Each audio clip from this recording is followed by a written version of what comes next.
शुणु आज्ञा सब्सक्राइब करी घंटी बजाई दिंतु जेबे मु ऑनलाइन आसबि आपणकर फोन रे भी घंटी बाजी जीव।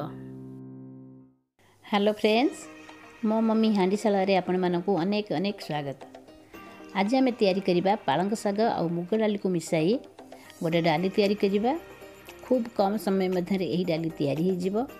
यही डाली को आमे भात और रोटी पूरी परोठा सहित मध्य खाई परिबा। जेहेतु यही डाली को आमे बिना पियाज रसुन रे तैयारी करूछंती सेथि लागि ओषा व्रत मानकरे मध्य यहा को आमे तैयारी करी खाई परिबा।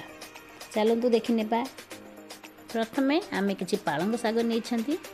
साग को बाछि सारी छंती, धोई के रखि छंती। गोटे कप मुग डाली को धोई के रखि छंती। धोइबा पूर्वरु मुग डाली को 2-3 मिनिट लागि आमे अल्प भाजी नै छंती। गोटे बड़ टमाटर नहीं छंती, 5टा कंचा लंका, खंडे अदा, तेजपत्र आ बाकी जो मसला लागिवो हमर नॉर्मल मसला लागिवो। जो अदा खंडिक नहीं छंती यहा को ग्रेट करी नेबा। कंचा लंका को काटी नेबा, मझरु चिरा लगाई टमाटर को काटी नेबा आ पालंग साग को मध्य काटी नेबा। बेसी छोट काटिबानी कि बेसी बड़ रखिबानी।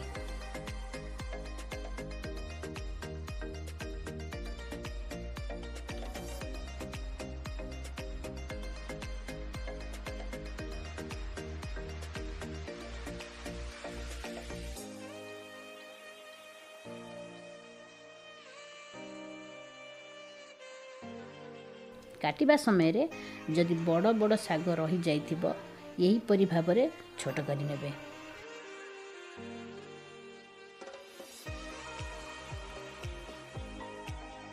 वर्तमान आमे कोन करिबा, प्रेशर कुकर रे 2 ग्लास पाखापाखि पानी देबा। धोई रखिथिबा मुग डाली को पानी रे देई देबा।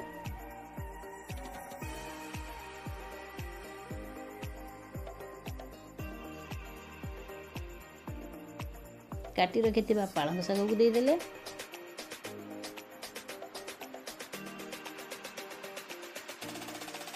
पानी कम जना पड़ुछि तेणु आमे एठी आ गोटे ग्लास पानी दे देबा।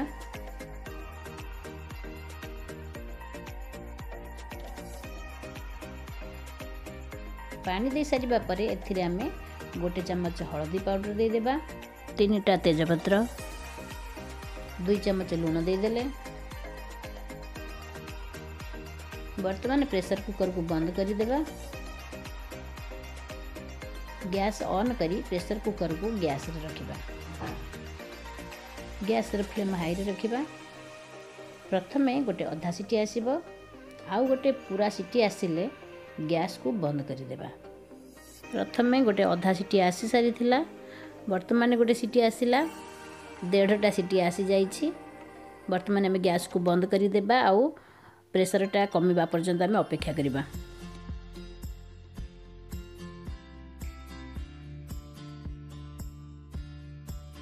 कढ़ाई को गरम करिबा डाली को फ्राई करिबा पई। एही पालंग वाला डाली को घी रे फ्राई करिबा, खाइबा को बहुत टेस्टी लागिबो। कढ़ाई गरम हे गलानी, 2 चम्मच घी दे देबा। यही पालंग वाला डाली को आमे रिफाइंड ऑयल हैला कि सरिष तेल हैला आमे फ्राई कोनोसी तेल रे करि परिबा। हेले जदि आमे घी रे तैयारी करंती ताहाले बहुत टेस्टी तैयारी हेबो। कंचा लंका दे देबा। एही लंका को प्रथम रु आमे मझरु चिरा लगाई देथिले। आधा चम्मच जीरा दे देबा। जीरा भल भाव फुटी गले ग्रेट करी रखिथिबा अदा को दे देबा। अदा दे सारी खड़िका साहाय्य रे मिलाई नेबा। आधा चम्मच लंका पाउडर, आधा चम्मच धनिया पाउडर आउ कटा टमाटर को एठी दे देबा। खूब भल भाव रे सब को मिलाई नेबा।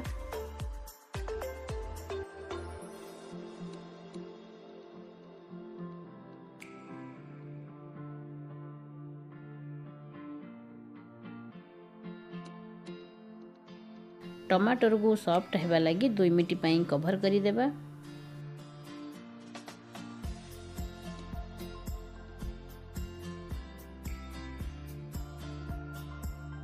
टमाटर नरम हो गलानी। यह को खड़िका साहाय्य भल भाव में मैश कर नेबा।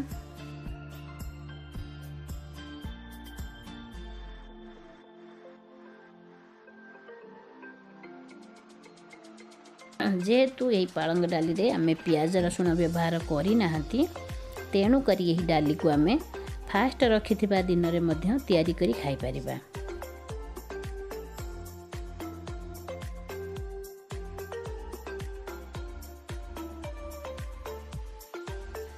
टमाटर मैश हो गलानी। वर्तमान आमे डाली को देखि नेबा। डाली खोली जाइए भल भाव में। मन रखिए 1.5टा सीटी रु अधिका सीटी लगाइबेनी नले बिल्कुल पेस्ट तैयारी हो जिवो। मुग डाली पालंग शाग बहुत कम सीझा खाइब से लगी आदौ अधिका सीटी देबेनी। यही डाली को आमे कौन करबा ना कढ़ाई रे दे देबा।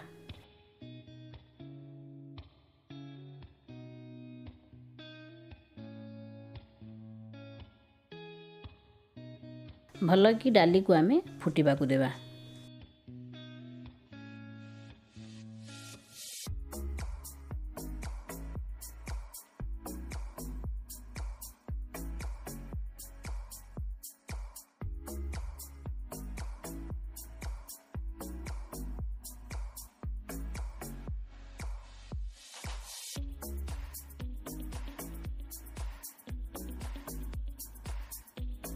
देखि नियंतु डाली फुटुछि। एठी आमे दे देबा गरम मसलार पाउडर। पुणी 1 मिनिट लगी फुटाइबा।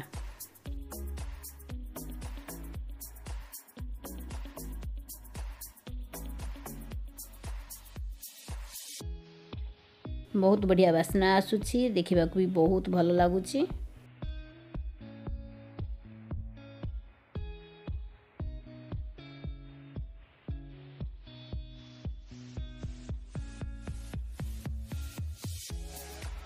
पालंग डाली आमर तैयारी हो गला। गैस बंद कर देबा आउ 5 मिनिट लगी ठंडा होगा को देबा।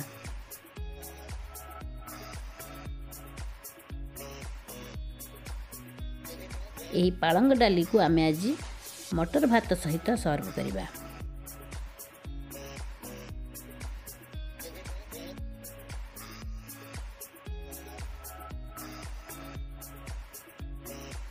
ऊपर काकुड़ी पांपड़ दे थाली को सजाई देबा।